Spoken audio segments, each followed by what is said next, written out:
Sanjay vegetable and किचनमध्ये आपलं स्वागत आहे। चला आज मी करते मटार पराठा। मटार पराठ्यासाठी मी घेतले 1 वाटी मटार सोलून घेतलेत, 5-6 घेतलेत मिरच्या, 6-7 घेतलंय लसूण आणि थोडं घेतलंय बेसन पीठ। चला आधी आपण वाटाणा मिरची हे बारीक करून घेऊ। भांड्यात आपण वाटाणा टाकून घेऊ, मिरची,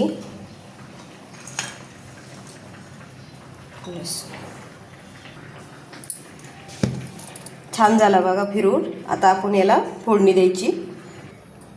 पॅन मध्ये आपण 2 पळी तेल टाकून घेऊ।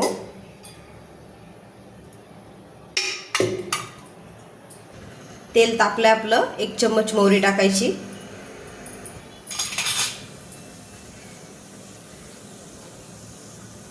मोहरी तडतडली आपण त्याच्यात हे थोडं बेसन पीठ टाकायचं।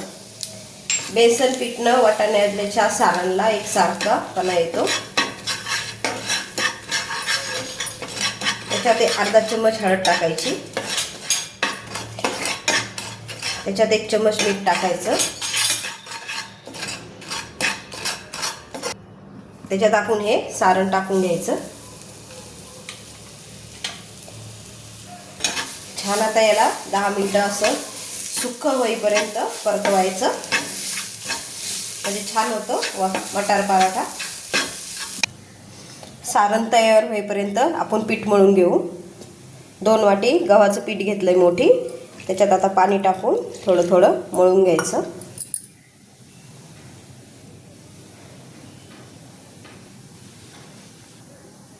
थोडंसं तेल टाकू आपण आणि परत मळू आणि 10 मिनिटं याला छान मुरू देऊ, म्हणजे छान पराठा होतो।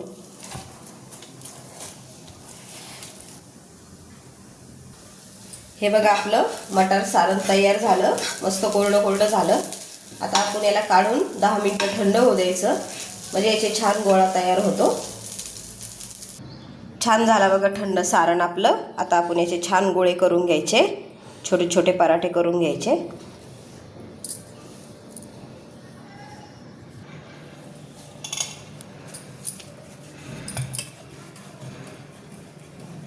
छान अशी लाटी करून घ्यायची गव्हाच्या पिठाची।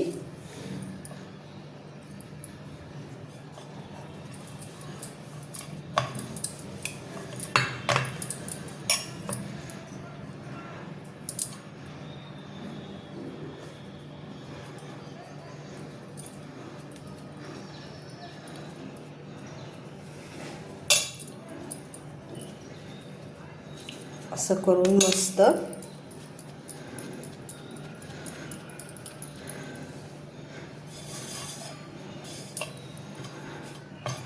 हलक्या हाताने लाटायचं। छान झाला बघा लाटून। आता आपण याला छान भाजून घ्यायचं।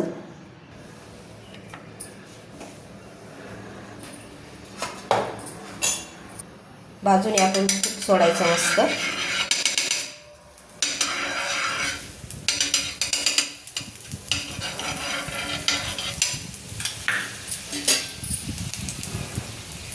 आता आपण याला पलटी करून घेऊ।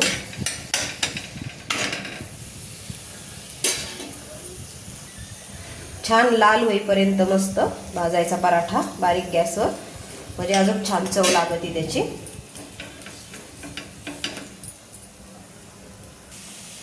मस्त अजून थोडा लाल होऊ द्यायचा, आकरी आकरी झाल्यावर जास्त छान लागतो खायला।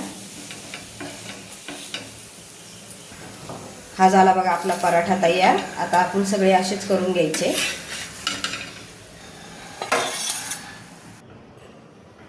हे बघा झाला आपला मटार पराठा तयार।